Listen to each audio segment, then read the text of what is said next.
ನಮ್ಮ ಈ ಜನಪದ ಕ್ರೀಡೆ ಏನಿದೆ, ನಮ್ಮ ಸಂಸ್ಕೃತಿ ಏನಿದೆ, ನಮ್ಮ ಪರಂಪರೆ ಏನಿದೆ, ಇದನ್ನ ಕಂಟಿನ್ಯೂ ಮಾಡ್ಕೊಂಡು ಹೋಗ್ಬೇಕು ಅಂತ ಅನ್ನೋರಲ್ಲಿ PR ಶೆಟ್ರು ಕೂಡ ಒಬ್ರು.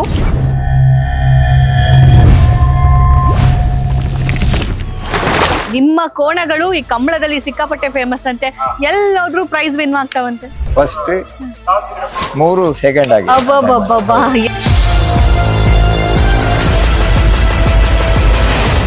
ಅಲ್ಲ, ಕೆಲವೊಂದು ಕೋಣಗಳು ಕೋಟಿ ಬೆಲೆ ಬಾಳುತ್ತೆ, 50 ಲಕ್ಷ ಬೆಲೆ ಹೇಳ್ತಾರೆ. ಹೌದು, ಅಂತೂ 30-40 ಲಕ್ಷ ಎಲ್ಲ ಇರ್ತದೆ ಈಗ. ಅಂತದ್ದು ಏನಿರುತ್ತೆ ಅಂತದ್ದು? ಅದೊಂದು ಇದು ಅದು ಕ್ರೇಜಿ ಕ್ರೇಜಿ.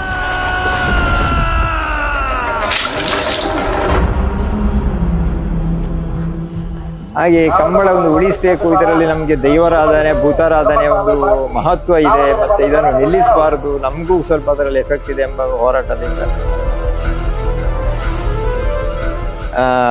27,000 ಜನ, 162 ಜೊತೆ ಕೋಣ ಮಂಗಳೂರು ಒಂದು ನಗರದಲ್ಲಿ ಆ ಟೈಮಲ್ಲಿ ಒಂದು ಇದು ನಾವು ಪ್ರತಿಭಟನೆ ಮಾಡಿಬಿಟ್ಟು ಅದು ರಾಷ್ಟ್ರ ಮಟ್ಟಿಗೆ ಹೋಗಿಬಿಟ್ಟು ನಮ್ಮನ್ನು ಇವತ್ತು ಈ ಕಂಬಳ ಮಾಡುವಂತ ಒಂದು ಸಂದರ್ಭ ಇವತ್ತು ಬಂದಿದೆ.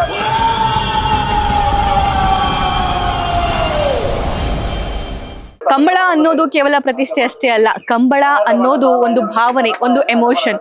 ಸೊ ಆ ಎಮೋಷನ್ಗೆ ತುಂಬಾ ಜನ ಸಾಕಷ್ಟು ವರ್ಷಗಳಿಂದ, 100 ವರ್ಷಗಳಿಂದ ಕಂಬಳಕ್ಕೋಸ್ಕರ ಸಾಕಷ್ಟು ದಾನ ಧರ್ಮವನ್ನ ಮಾಡ್ಕೊಂಡು ಬಂದಿದ್ದಾರೆ, ಅದನ್ನ ಪ್ರೋತ್ಸಾಹಿಸ್ಕೊಂಡು ಬಂದಿದ್ದಾರೆ, ಅದನ್ನ ಬೆಳೆಸ್ಕೊಂಡು ಬಂದಿದ್ದಾರೆ. ಕಂಬಳದ ಕೋಣಗಳಿಗೆ ಲಕ್ಷಾಂತರ ಖರ್ಚಾದ್ರೂ ಸರಿನೇ, ಅದನ್ನ ಓಡಿಸುವವರಿಗೆ ತರಬೇತಿ ಕೊಡೋದಕ್ಕೆ ವರ್ಷಕ್ಕೆ 5-6 ಲಕ್ಷ ಆದ್ರೂ ಖರ್ಚಾಗುತ್ತೆ. ಇದೆಲ್ಲ ಸಹಿಸ್ಕೊಂಡು ನಮ್ಮ ಈ ಜನಪದ ಕ್ರೀಡೆ ಏನಿದೆ, ನಮ್ಮ ಸಂಸ್ಕೃತಿ ಏನಿದೆ, ನಮ್ಮ ಪರಂಪರೆ ಏನಿದೆ, ಇದನ್ನ ಕಂಟಿನ್ಯೂ ಮಾಡ್ಕೊಂಡು ಹೋಗ್ಬೇಕು ಅಂತ ಅನ್ನೋರಲ್ಲಿ PR ಶೆಟ್ರು ಕೂಡ ಒಬ್ರು.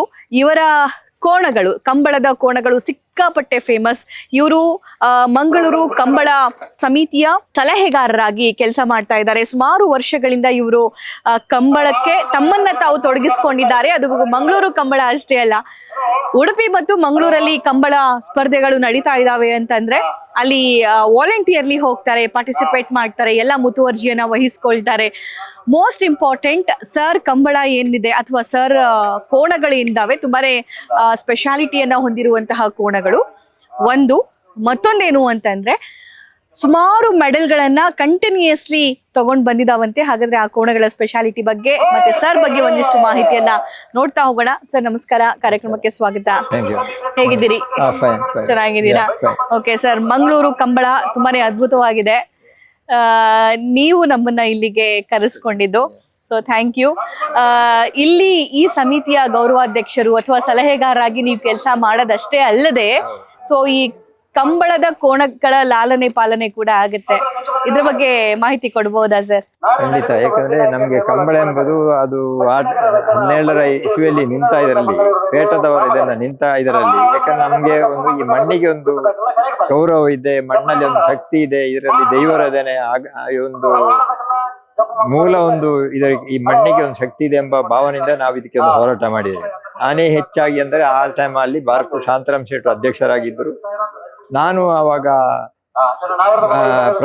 ಇದು ಕೋಶಾಧಿಕಾರಿಯಾಗಿದ್ದೆ. ಆ ನಂತರ ನಾನು ಅಧ್ಯಕ್ಷನಾಗಿ, ಈಗ ಗೌರವಾಧ್ಯಕ್ಷನಾಗಿ, ಈಗ ಗೌರವ ಸಲಹೆಗಾರಾಗಿ, ಈಗ ರಾಜ್ಯ ಕಮಿಟಿಯ ಸದಸ್ಯನಾಗಿದ್ದೇನೆ. ಹಾಗೆ ಕಂಬಳ ಒಂದು ಉಳಿಸಬೇಕು, ಇದರಲ್ಲಿ ನಮಗೆ ದೈವಾರಾಧನೆ ಭೂತಾರಾಧನೆ ಒಂದು ಮಹತ್ವ ಇದೆ, ಮತ್ತೆ ಇದನ್ನು ನಿಲ್ಲಿಸಬಾರದು, ನಮಗೂ ಸ್ವಲ್ಪ ಅದರಲ್ಲಿ ಎಫೆಕ್ಟ್ ಇದೆ ಎಂಬ ಹೋರಾಟದಿಂದ ನಾವು ಅದನ್ನು ಭಾರಿ ಇದರಲ್ಲಿ ನಾವು ಎಲ್ಲಾ ನಮ್ಮ ಕಂಬಳದ ಇದು ಜನಗಳು, ಕೋಣ ಯಜಮಾನರು, ಅದರ ಪರಿಚಾರಕರು, ಮತ್ತೆ ಕಂಬಳ ನಡೆಸುವಂತ ಎಲ್ಲ ಯಜಮಾನರು ಸೇರಿ ಇದನ್ನು ದೊಡ್ಡ ಒಂದು ಇದು ಮಾಡಿದೆ. ಆ ಟೈಮಲ್ಲಿ ನಾವು ಮಂಗಳೂರಲ್ಲಿ ನಮ್ಮ ಅವಾಗ DC AB ಇಬ್ರಾಹಿಂ ಅಂತ ಹೇಳಿದ್ರು. ಅವರೇ ಹೇಳಿದ್ರು ಇದನ್ನ ಈಗ ಏನಾದ್ರು ಒಂದು ಪ್ರೊಟೆಕ್ಟ್ ಮಾಡ್ಬೇಕು, ಕೋಣ ಒಂದು 4-5 ಜೊತೆ ಅದ್ರ ಮಾಡ್ಬೇಕಂತ ಉದ್ದೇಶದಿಂದ. ಆ ಟೈಮಲ್ಲಿ ಆಗ ಭಾಸ್ಕರ್ ಕೋಟಿ ಅಂದ್ರು ನಮ್ಗೆ ಅಧ್ಯಕ್ಷರಾಗಿದ್ರು. ಈಗ ಅವರು ಇದರ ಶಿಸ್ತು ಸಮಿತಿ ಅಧ್ಯಕ್ಷ ಆಗಿದ್ದಾರೆ, ಮತ್ತೆ ಕಂಬಳ ರಾಜ್ಯ ಕಮಿಟಿಯಲ್ಲೂ ಇದ್ದಾರೆ. ಹಾಗೆ ಅವರ ಒಂದು ನೇತೃತ್ವ ವಹಿಸಿಕೊಂಡು ನಾವು ನಮ್ಮ MLA ಅಶೋಕ್ ರಯ್ಯ ಅವರ ನೇತೃತ್ವ, ಹಾಗೂ ನಮ್ಮ ಮೊದಲನೇದಾಗಿ ನಮ್ಮ ಕ್ಯಾಪ್ಟನ್ ಬ್ರಿಜೇಶ್ ಚೌಟ ಅವರು ತುಂಬಾ ಮೃತ್ಯುವಜ್ಜಿದ್ರು. ಆ ಟೈಮಲ್ಲಿ ಅವರು ಎಲ್ಲಾ ಶಾಲಾ ಕಾಲೇಜಿನ ಸದಸ್ಯರನ್ನು, ಎಲ್ಲ ಸ್ಕೂಲ್ನ ಸ್ಟೂಡೆಂಟ್ಸ್ಗಳನ್ನು ತರಿಸಿಬಿಟ್ಟು ಎಲ್ಲ ಸಂಘ ಸಂಸ್ಥೆಯನ್ನು ಎಲ್ಲ ಒಟ್ಟುಗೂಡಿಸಿ 67 27,000 ಜನ, 162 ಜೊತೆ ಕೋಣ, ಮಂಗಳೂರು ಒಂದು ನಗರದಲ್ಲಿ ಆ ಟೈಮಲ್ಲಿ ಒಂದು ಇದು ನಾವು ಪ್ರತಿಭಟನೆ ಮಾಡಿಬಿಟ್ಟು ಅದು ರಾಷ್ಟ್ರ ಮಟ್ಟಿಗೆ ಹೋಗಿಬಿಟ್ಟು ನಮ್ಮನ್ನು ಇವತ್ತು ಈ ಕಂಬಳ ಮಾಡುವಂತ ಒಂದು ಸಂದರ್ಭ ಇವತ್ತು ಬಂದಿದೆ.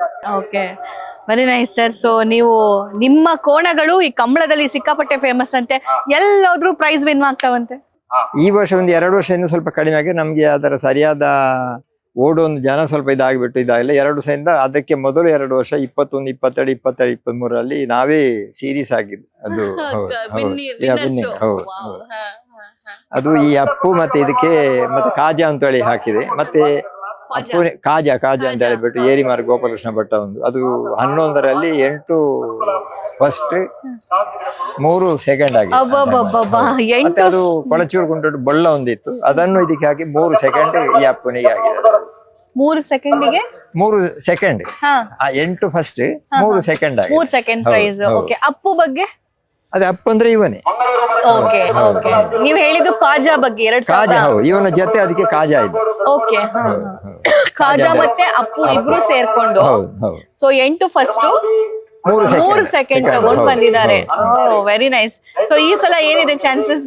ಅಂದ್ರೆ ಇನ್ನು ಈಗ ಪ್ರಾರಂಭ ಆಗುದಷ್ಟೇ. ಈಗ 4ನೇ ಕಂಬಳ ನಾವು ಸ್ಟಾರ್ಟ್ ಮಾಡಿದ್ದು, ಸ್ವಲ್ಪ ಇದೆ ಓಡುವ ಸ್ವಲ್ಪ ಇದರಿಂದಾಗಿ ಸ್ವಲ್ಪ ಇದಾಗ್ತದೆ. ಮುಂದಕ್ಕೆ ನಾವು ನೋಡ್ತೇವೆ, ಪ್ರಯತ್ನ ಮಾಡ್ತಾ ಇದ್ದೇವೆ.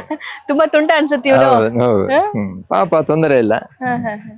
ಎಷ್ಟು ವರ್ಷ ಸರ್ ಇದಕ್ಕೆ?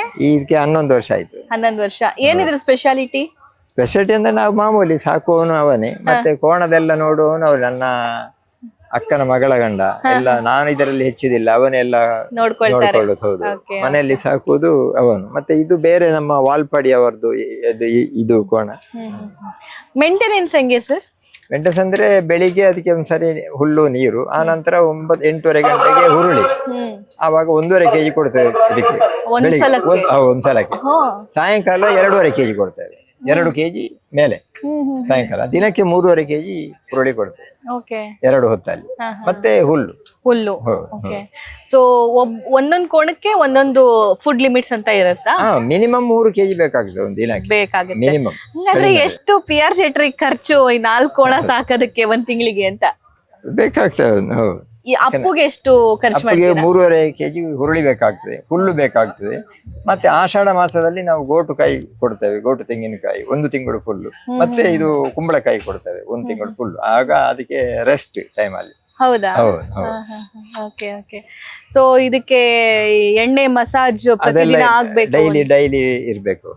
ಏನ್ ಯಾವ ಎಣ್ಣೆ ಯೂಸ್ ಮಾಡ್ತೀರಾ? ಕೊಬ್ಬರಿ ಎಣ್ಣೆ ಯೂಸ್ ಮಾಡ್ತೀರಾ? ಓಕೆ. ಸೊ ಇವನ್ ಯಾರು? ಅದು ವಾಲ್ಪಾಡಿಯ ಬೊಳ್ಳ ಅಂತ ಹೇಳಿಬಿಟ್ಟು. ಬೊಳ್ಳ ಅಂತ. Okay okay. ಆಮೇಲೆ ಇಲ್ಲಿ ತುಂಬಾ ನೇಮ ಇದೆ ಸರ್, ಅಂದ್ರೆ ಇಲ್ಲಿ ಇರೋ ಹಗ್ಗ ದಾಟಬಾರ್ದು, ಅಲ್ಲಿ ಚಪ್ಪಲಿ ಬಿಟ್ಟು ಬರ್ಬೇಕು. ಅದು ಅಂದ್ರೆ ನಾವು ಶುದ್ಧತೆಯಿಂದ ಎಲ್ಲ ಇದಿರ್ಬೇಕು, ಅದಕ್ಕೆ ಅಶುದ್ಧತೆ ಇರಬಾರ್ದು. ಮತ್ತೆ ಈ ಎಂತ ಸೂತ ಅಮ್ಮ ಅಂತ ಹೇಳ್ತಾರಲ್ಲ, ಅದೆಲ್ಲ ಇರುವವರು ಮುಟ್ಟಬಾರ್ದು. ಅಂತ ಇದ್ರೆ ಅದು ನಾವು ಹೋಗುದೇ ಇಲ್ಲ, ಯಾವ್ದು ಕಂಬಳಕ್ಕೆ ಹೋಗುದೇ ಇಲ್ಲ. ಯಾರಾದ್ರೂ ನಮ್ಗೆ ಇದಾದ್ರೆ ನಾವು ಓಡಿಸುವುದಿಲ್ಲ. ಮತ್ತೆ ಗ್ರಾಮದ ದೈವದ ಎಲ್ಲ ಇದು ದಿನ ನಿಶ್ಚಯ ಆದ್ರೆ ಅದಕ್ಕೆ ನಾವು ಹೋಗುದು. ಹೌದಾ? ಹೌದು. ಓಕೆ ಸರ್, ಬನ್ನಿ ಇಲ್ಲಿ. ಇದಷ್ಟೇ ಅಲ್ಲ, ಅಲ್ಲೂ ಕೂಡ ಇದಾವೆ. ಈಗ ಈ ಕೋಣಗಳು ಎಷ್ಟು ಇಂಪಾರ್ಟೆಂಟು, ಕೋಣ ಓಡಿಸೋರು ಕೂಡ ಅದಕ್ಕಿಂತ ಇಂಪಾರ್ಟೆಂಟ್ ಆಗಿರ್ತಾರೆ. ಯಾಕಂದ್ರೆ ಅವರು ಓಡುವವರು ಕೂಡ ನಮ್ದೇ ಅಂತ ಹೇಳಿಬಿಟ್ಟು ಒಂದು ಭಾವನೆಯಿಂದ ಇದಿರ್ಬೇಕು. ನಾವು ಅದರಲ್ಲಿ ಚಾಲೆಂಜ್ ಮಾಡಿ ಅದನ್ನ ಮೇಲೆ ಬರ್ಬೇಕನ್ನೋ ಒಂದು ಹಠ ಇರ್ಬೇಕು ಅವರಿಗೆ, ಅಂತ ಇದರಲ್ಲಿ ಒಳ್ಳೆ ಇದರಲ್ಲಿ ಇರ್ಬೇಕು. ಓಕೆ ಸರ್, ಇದೇನ್ ಸರ್ ಮಾರ್ಕ್ಸ್ ಇದು? ಇದು ತಾಗಿದ್ದು ಮತ್ತೆ ಇದೆಲ್ಲ ಇದು ಕೋಲು ಉಂಟಲ್ಲ ಅದರದ್ದು, ಅದು ಇದಾಗ್ತದೆ. ಕೋಲಿಗೆ ಗೊತ್ತಾಯ್ತು ಅನ್ಸುತ್ತೆ. ನೀವು ಟಚ್ ಮಾಡಿದ್ದಕ್ಕೆ ಏನು ಮಾಡ್ಲಿಲ್ಲ, ನಾ ಟಚ್ ಮಾಡಿದ ತಕ್ಷಣ ನೋಡಿ ಅಪ್ಪು ಮತ್ತೆ ಇದು ಪುಟ್ಟ ಅಂತ ಹೇಳಿಬಿಟ್ಟು. ಇವನು ಪುಟ್ಟ ಅಂತ ಹೇಳಿಬಿಟ್ಟು. ಇವನಿಗೆ ಸೇಮ್ ಅವನಿಂದ ಸ್ವಲ್ಪ ಕಡಿಮೆ, ಅದಕ್ಕೆ ಒಂದು 6 ಮಂತ್ ಇವನು ಕಡಿಮೆ. ಅಂದ್ರೆ ಅದು ಹಲ್ಲುದು 3 ವರ್ಷದಲ್ಲಿ ಅಥವಾ 4 ವರ್ಷದಲ್ಲಿ ಅದು ದೊಡ್ಡ ಇದಾಗ್ತದೆ. ಅಷ್ಟವರೆಗೆ ಚಿಕ್ಕದು ಜೂನಿಯರ್, ಸಬ್ ಜೂನಿಯರ್ ಅಂದ್ರೆ, ಆಮೇಲೆ ಜೂನಿಯರ್ ಬರ್ತದೆ. ಅದು 5 ವರ್ಷ ಇದಾದ ತಕ್ಷಣ ಸೀನಿಯರ್ ಆಗ್ತದೆ. ಇವನು ಪುಟ್ಟ ಅಂತ ಹೇಳಿಬಿಟ್ಟು. ಅವನೊಟ್ಟಿಗೆ ಇವನು 4 ಮೆಡಲ್ ಮಾಡಿದ್ದಾನೆ, ಫಸ್ಟ್ ಮೆಡಲ್. ಹೌದಾ? ಅಪ್ಪನೊಟ್ಟಿಗೆ. ಅದು ಈಗ ಅಂದ್ರೆ ಸ್ಟೆಪ್ ಇವನು ಸ್ವಲ್ಪ ಗೋಲ್ಡ್ ಮೆಡಲ್. Gold medal. ಹೌದು. ಒಂದು ಸಲ ಕಂಬಳದಲ್ಲಿ ವಿನ್ ಆದ್ರಿ ಅಂತಂದ್ರೆ ಏನಿರುತ್ತೆ ಸರ್ ಪ್ರೈಸ್? ಪ್ರೈಸ್ ಅಂದ್ರೆ ಕೆಲವು ಕಡೆ ಡಿಫರೆನ್ಸ್ ಇದೆ, ಕೆಲವು ಕಡೆ 2 ಪೌನ್ ಕೊಡ್ತಾರೆ, ಕೆಲವು 1 ಪೌನ್ ಕೊಡ್ತಾರೆ ಗೋಲ್ಡ್ ಗೋಲ್ಡ್. ಹೌದು 1 ಪೌನ್ ಗೋಲ್ಡ್ ಅಂದ್ರೆ 8 ಗ್ರಾಮ್. 8 ಗ್ರಾಮ್ ಹೌದು. ಆಯ್ತಲ್ಲ ಸರ್, ಹತ್ತತ್ರ ಹಾ, 1 ಈಗ ಲಕ್ಷ. 1 ಲ್ಯಾಕ್. ಹೌದು ಹೌದು ಹೌದು. ಸೊ ಇವನದೇ ಇವತ್ತು ಇದು ಮಾಡಿದೆ, ಇವ್ರದ್ದು ಕುಟ್ಟಿ ಅಂತ ಹೇಳಿಬಿಟ್ಟು. ಓಕೆ, ಆತನಿಗೆ ಜೋಡಿ ಮಾಡಿ. ಹೌದು ಹೌದು, ಯಾಕಂದ್ರೆ ಅವನಿಗೆ ಜೋಡಿ ಅವನವನು ಸರಿ ಆಗುದಿಲ್ಲ, ಅದಕ್ಕೆ ಸ್ವಲ್ಪ ಇದು ಇರುವಾಗ ಇವತ್ತು ಬೀಗೆ ಬೇಕಲ್ಲ, ಅದಕ್ಕೆ ಪುಟ್ಟಂಗೂ ಅಪ್ಪುಗೂ ಆಗಲ್ವಾ? ಸ್ಟೆಪ್ ಸ್ವಲ್ಪ ಹೆಚ್ಚು ಕಮ್ಮಿ ಆಗ್ತದೆ. ಹೆಚ್ಚು ಕಮ್ಮಿ ಆಗುತ್ತೆ, ಯಾಕಂದ್ರೆ ಇವನು ಸ್ವಲ್ಪ ಲಾಂಗ್, ಅವನು ಸ್ವಲ್ಪ ಶಾರ್ಟ್, ಅದು ಸ್ಟೆಪ್ ಇದಾಗುವಾಗ ಇದಾಗ್ತದೆ. ಸರ್, ಒಂದು ಕೋಣನ ನೀವು ಪೇರ್ ಮಾಡುವಾಗ ಏನೆಲ್ಲ ಅಬ್ಸರ್ವ್ ಮಾಡ್ತೀರಾ ಸರ್? ಹೇಗಿರ್ಬೇಕು? ಇದು ಇರ್ಬೇಕು, ಕಾಲು ಈ ತರ ಇರ್ಬೇಕು, ಅಥವಾ ಇದು ಚಿಕ್ಕದಿರ್ಬೇಕು ಬಾಲ, ಮತ್ತೆ ಅದರ ಕಾಲಿನ ಅಬಡೆಲ್ಲ, ಮತ್ತೆ ಫೇಸ್ ಅದೆಲ್ಲ ಸ್ವಲ್ಪ ಇದಿರ್ಬೇಕು. ಎಲ್ಲ ಇದರಲ್ಲಿ 100ರಲ್ಲಿ 10 ಸೆಲೆಕ್ಟ್ ಆಗ್ತದೆ ಕೋಣ, ಎಲ್ಲ 100ಕ್ಕೆ 100 ಇದಾಗುವುದಿಲ್ಲ. ಅದು ಒಂದು ಜೊತೆಗೆ ಈಗ ಇದು ಸ್ವಲ್ಪ ಇದಾದ ಅಭ್ಯಾಸ ಆಗ್ಬೇಕು, ಅಭ್ಯಾಸ ಆದ್ಮೇಲೆ ಅದು ಇದಾಗ್ತದೆ. ಮತ್ತೆ ತುಂಬಾ ಕ್ಲೀನ್ ಆಗಿ ಹೌದೌದು ನೋಡ್ಕೋಬೇಕಾಗುತ್ತಲ್ಲ ಹೌದು ಇದನ್ನ? ಹೌದು ಹೌದು. ಏನು ಅದು ಇದರ್ಬೋದು, ನೀರು ಶುದ್ಧ ನೀರು ಕೊಡಬೇಕು, ಶುದ್ಧ ಫುಡ್ ಕೊಡಬೇಕು, ಮತ್ತೆ ಏನಿದ್ರು ಈ ಇದೆಲ್ಲ ಈ ಕೆಮಿಕಲ್ ಎಲ್ಲ ಇಲ್ಲದ ವಸ್ತು ಎಲ್ಲ ಇದಾಗಬೇಕು. ಕೆಲವರೆಲ್ಲ ಇದು ಡ್ರೈ ಫ್ರೂಟ್ಸ್ ನಾವು ಕೊಡುವುದಿಲ್ಲ, ಅದು ಸುಮ್ಗೆ ಹೇಳ್ತಾರೆ, ಅದರ ಏನು ಇದಿಲ್ಲ, ಯೂಸ್ ಇಲ್ಲ. ಹೌದಾ? ಹೌದೌದು. Okay okay. ಅದೀಗ ವೈಭವೀಕರಣ ಮಾಡ್ತಾರೆ ಅಷ್ಟು ಇಲ್ಲ. ಅದಕ್ಕೆ ಮೇನ್ ಹುರುಳಿ. ಹೌದು, ಮತ್ತೆ ನೀರು ಜಾಸ್ತಿ, ಅದಕ್ಕಂದ್ರೆ ಅದರ ಯೂರಿನ್ ಹೋಗೋದು ನೋಡ್ಕೊಳ್ಬೇಕು, ಅದು ಎಲ್ಲೋ ಇದ್ರೆ ಅದಕ್ಕೆ ಸ್ವಲ್ಪ ಇದಾಗ್ತದೆ ಅಂತ ಹೇಳ್ಬಿಟ್ಟು. ಹೌದು, ಅಂತೂ ನಾವು ಮೆಡಿಸಿನ್ ಕೊಡ್ಲಿಕ್ಕೆಲ್ಲ, ಏನಿದ್ರು ಆಯುರ್ವೇದಿಕ್ ಅದಕ್ಕೆ ಮೆಡಿಸಿನ್ ಸ್ವಲ್ಪ. ಹೌದು, ಇಂಗ್ಲಿಷ್ ಮೆಡಿಸಿನ್ ಇಲ್ಲ ಕೊಡಲ್ಲ. ಆಯುರ್ವೇದಿಕ್ ಮೆಡಿಸಿನ್ ಅಂದ್ರೆ ಏನ್ ಕೊಡ್ತೀರಾ? ಅದೇ ನಾವೇ ಅದಕ್ಕೆ ಅವನಾದ್ರು ಲೂಸ್ ಮೋಷನ್ ಇದಾದ್ರೆ ಅದಕ್ಕೆ ಮತ್ತೆ ಹೋಮ ಅಂತ ಹೇಳ್ತೇವೆ, ಮತ್ತೆ ಇದು ಕಾಳುಮೆಣಸು, ಪೆಪ್ಪರ್, ಮತ್ತೆ ಜೀರಿಗೆ, ಅದು ಬೇರೆ ಎಲ್ಲ ಮಿಕ್ಸ್ ಮಾಡಿ ಒಂದು 4 ಐಟಮ್ ಇದು ಮಾಡಿ ಅದು ಕುದಿಸಿ ಆ ತರ ಕೊಡ್ತೇವೆ. ಸೊ ಸಾಮಾನ್ಯವಾಗಿ ಒಂದು ಕಂಬಳದ ಕೋಣ ತಗೋಬೇಕು ಅಂತ ಹೋದ್ರೆ ಎಷ್ಟು ಬೆಲೆ? ಈಗ ಕೆಲವಂದ್ರೆ ಒಂದು ಸೆಮಿಗೆ ಬಂದ್ರೆ 15 ಲಕ್ಷ 20 ಲಕ್ಷ ಹೇಳ್ತಾರೆ. ನಾವು ಇದಕ್ಕೆ 14 ಲಕ್ಷ ಕೊಟ್ಟಿದ್ದೇವೆ ನಾನು ಜೊತೆಗೆ. ಎಷ್ಟು ಇದಕ್ಕೆ? 14 ಲಕ್ಷ. ಹೌದಾ ಸರ್? ಮತ್ತೆ ಪ್ರತಿ ತಿಂಗಳು ಎಷ್ಟಾಗುತ್ತೆ ನಿಮ್ ಮೇಂಟೆನೆನ್ಸ್? ಮೇಂಟೆನೆನ್ಸ್ ಅಂದ್ರೆ ದಿನಕ್ಕೆ ಒಂದು 1,500 2,000 ಬೇಕಾಗ್ತದೆ ಪರ್ ಡೇ. ಹೌದಾ? ಹೌದು 10 ಕೆಜಿ ಹುರುಳಿ ಬೇಕಾಗ್ತದೆ. ಸಾಮಾನ್ಯ ಜನರಿಗೆ ಬೇಕಾಗಿರಲ್ಲ ಸರ್ ಅಷ್ಟೊಂದು ಕೋಣಗಳಿಗೆ. ಹುಲ್ಲು ಅದರ ಜನ ಇಬ್ರು ಅದು ಬೇಕಾಗ್ತದೆ. ಸೊ ನೋಡ್ತಾ ಇರೋರ್ಗೆ ತುಂಬಾ ಜನರಿಗೆ ಇರುತ್ತೆ, ಕೋಣಗಳನ್ನ ಸಾಕಿರ್ತಾರೆ, ಯಾಕಂದ್ರೆ ಕೋಣಗಳನ್ನ ಮಾರಿದ್ರು ಕೂಡ ಅಷ್ಟೇ ರೇಟಿಗೆ ತಗೊಳ್ತಾರೆ ಅಂತ ಅನ್ನೋದು. ಬಟ್ ಅದು ಚಿಕ್ಕದಿರುವಾಗ ಅವರು ಓಡ್ತಾ ಇದ್ರು, ನಮ್ಮಲ್ಲಿ ಜಯಣ್ಣ ಅಂತ ಹೇಳಿದ್ದಾರೆ, ಇದೆಲ್ಲ ಸ್ವಲ್ಪ ಮೇಂಟೆನೆನ್ಸ್ ಮಾಡೋದು, ಅವರು ಇದರಲ್ಲಿ ಓಡ್ತಾ ಇದ್ರು ಚಿಕ್ಕದಿರುವಾಗ. ಈಗ ಸ್ವಲ್ಪ ಅವ್ರಿಗೆ ಏಜ್ ಆಯ್ತು, ಹಾಗೆ ಆಗೋದಿಲ್ಲ. ಅಂದ್ರೆ ಅವರೇ 2-3 ವರ್ಷ ಅವರೇ ಓಡಿದ್ದಾರೆ. ನೈಸ್ ಸರ್, ತುಂಬಾ ಚೆನ್ನಾಗಿದೆ. ಮತ್ತೆ ಇದು PR ಶೆಟ್ರ ಕೋಣಗಳ ಆಯ್ತು. ಸೊ ಇದನ್ನ ಹೊರತುಪಡಿಸಿ ಬೇರೆ ಯಾವ್ದಾದ್ರು ಸ್ಪೆಷಲ್ ಕೋಣ ಇದೆಯಾ ಈ ಕಂಬಳಕ್ಕೆ ಬಂದಿರೋದು? ಕೆಲವು ಇದಿರ್ತದೆ, ಈಗ ಇನ್ನು ಇದು ಇಳೀತದೆ ಅಂತ ಅಡ್ಡ ಹಳಗೆ ಮತ್ತೆ ಕನೆ ಹಳಗೆ, ಈ ನೀರಾಯಿಸುದು ಈಗ ಇಳಿಬೇಕು, 4:30-5 ಗಂಟೆಗೆ ಇಡುವಂತ. ಅಲ್ಲ, ಕೆಲವೊಂದು ಕೋಣಗಳು ಕೋಟಿ ಬೆಲೆ ಬಾಳುತ್ತೆ, 50 ಲಕ್ಷ ಹೇಳ್ತಾರೆ. ಹೌದು, ಅಂತೂ 30-40 ಲಕ್ಷ ಎಲ್ಲ ಇರ್ತದೆ ಈಗ. ಅಂತದ್ದು ಏನಿರುತ್ತೆ ಅಂತದ್ದು? ಅದೊಂದು ಇದು ಅದು ಕ್ರೇಜಿ. ತುಂಬಾ ಜನ ಒಂದೊಂದು ಕೋಣಕ್ಕೆ ಒಂದು ಫ್ಯಾನ್ ಪೇಜ್ ಇರೋದನ್ನ ನಾನು ಗಮನಿಸಿದೆ ಸರ್. ಅಂದ್ರೆ ಸಾವಿರಾರು ಜನ ಒಂದೊಂದು ಕೋಣನ ಇಷ್ಟ ಪಡ್ತಾರೆ, ಆ ಕೋಣ ಫೇವ್ರೇಟ್ ಆಗಿರುತ್ತೆ ತುಂಬಾ ಜನರಿಗೆ. ಹಂಗಾಗಿ ಹೆಸರು ಕನ್ಫ್ಯೂಷನ್ ಆಗ್ಬಾರ್ದು, ಮತ್ತೊಂದ್ಸಲ ಹೇಳಿ. ನಮ್ಗೆ ಅಪ್ಪು ಅಂದ್ರೆ ಅದರ ಫ್ಯಾನ್ಸಿ ಇರ್ತಾರೆ, ಅವರು ಎಲ್ಲ ಅಭಿಮಾನಿ ತುಂಬಾ ಇರ್ತಾರೆ ಅಪ್ಪು. ಹೌದಾ? PR ಶೆಟ್ರ ಕೋಣ ಅಪ್ಪುವಿನ ಅಭಿಮಾನಿಗಳು. ಓಕೆ. ಸೊ ಅಭಿಮಾನಿಗಳಿಗೆ ಏನ್ ಹೇಳೋದು ಅಂತಂದ್ರೆ, ಓನರ್ ಇಲ್ಲಿದ್ದಾರೆ, ಅಪ್ಪು ಬಗ್ಗೆ ಇನ್ಫಾರ್ಮೇಶನ್ ಕೊಟ್ಟಿದ್ದಾರೆ. ಅಪ್ಪು ಹಂಗಿಂಗಲ್ಲ, ತುಂಬಾನೇ ಕಾಸ್ಟ್ಲಿ ಆಗಿದ್ದಾನೆ. ಸೊ ಕೋಣಗಳಿಗೆ ಪ್ರಾಕ್ಟೀಸ್ ಇರುತ್ತೆ, ಮಾಡ್ತವೆ ಅಂತ ಹೇಳ್ತಾರೆ ಸರ್. ಅಂದ್ರೆ ಈ ತರಹದ ಗದ್ದೆಯಲ್ಲಿ ಅಥವಾ ಈ ತರಹದ ಕಂಬಳದಲ್ಲಿ ಆಗೋದಿಲ್ಲ. ಮತ್ತೆ ಆ ಪ್ರಾಕ್ಟೀಸ್ ಹೆಂಗ್ ನಡೆಯುತ್ತೆ, ಎಲ್ಲಿ ನಡೆಯುತ್ತೆ? ಅದು ಟ್ರ್ಯಾಕ್ ಇದೆ, ಬೇರೆ ಪ್ರಾಕ್ಟೀಸ್ಗೋಸ್ಕರ ಟ್ರ್ಯಾಕ್ ನಮ್ಮಲ್ಲಿ ಮಾಡಿದ್ದೇವೆ. ಈಗ ನಾವು ಅಂದ್ರೆ ಇಲ್ಲಿ ಕಂಬಳದ ಇದು ಮೂಡಬಿದ್ರೆ ಮತ್ತೆ ಮಿಯರ್ ಅಲ್ಲಿ ಪ್ರಾಕ್ಟೀಸ್ ಇಲ್ಲಿ ತರ್ತೇವೆ.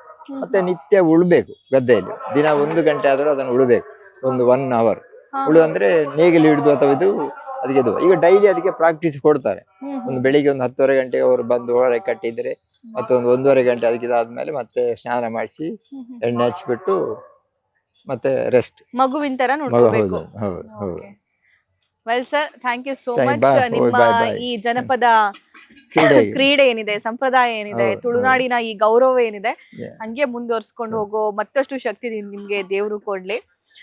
ನಾನು ಆಶಿಸ್ತೀನಿ. ಕಾರ್ಯಕ್ರಮದಲ್ಲಿ ಜಾಯ್ನ್ ಆಗಿದ್ದಕ್ಕೆ ತುಂಬಾ thank thank you. You. So ತುಂಬಾ ಜನ ಕಂಬಳದ ಅಭಿಮಾನಿಗಳಿರ್ತೀರಾ. ಕಂಬಳದಲ್ಲಿ ಒಂದೊಂದು ಕೋಣಕ್ಕೂ ಒಂದೊಂದು ರೀತಿಯ ಸ್ಪೆಷಾಲಿಟಿ ಇದೆ. ಸೊ ಯಾರಾದ್ರೂ ಅಭಿಮಾನಿಗಳು, ಅಪ್ಪುವಿನ ಅಭಿಮಾನಿಗಳು ಇದ್ರಿ ಅಂತಂದ್ರೆ, ಅಥವಾ ಕಂಬಳದಲ್ಲಿ ಸ್ಪರ್ಧೆ ಮಾಡುವಂತಹ ಕೋಣಗಳ ಅಭಿಮಾನಿಗಳು ಇದ್ರಿ ಅಂತಂದ್ರೆ, ಎಲ್ಲಾ ಕೋಣಗಳನ್ನ ಕವರ್ ಮಾಡೋದಕ್ಕೆ ನಂಗೆ ಸಾಧ್ಯ ಆಗ್ಲಿಲ್ಲ.